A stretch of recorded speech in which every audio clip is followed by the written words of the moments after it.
levántate temprano, entre los pimentales, y un moco muy serrano te espera por los corrales, y un moco muy serrano te espera por los corrales. Eso ni sabe, mira,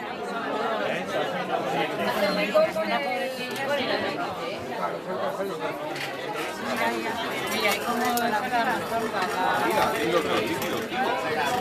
¡Hola!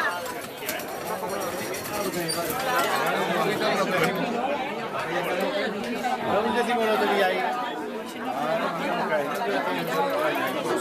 No compradito, que no compradito, que tiene ya apartado.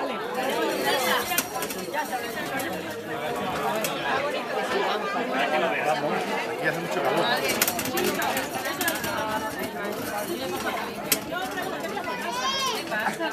¿Qué tal? Mira,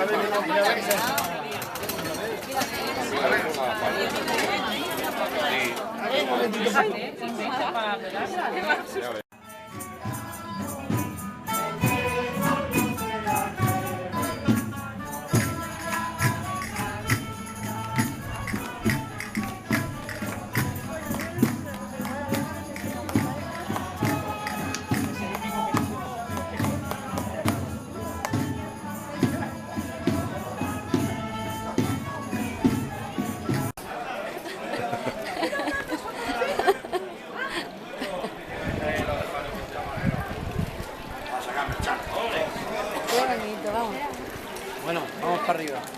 Ahora os veo.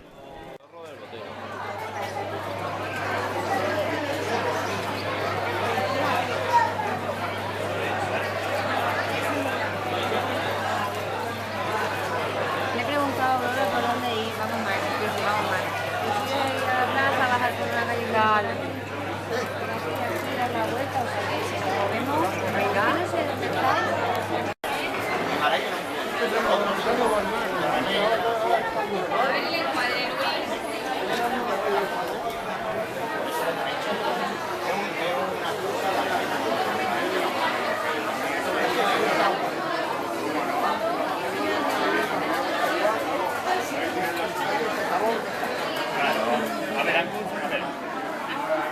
Han comunicado mucho con la mayoría.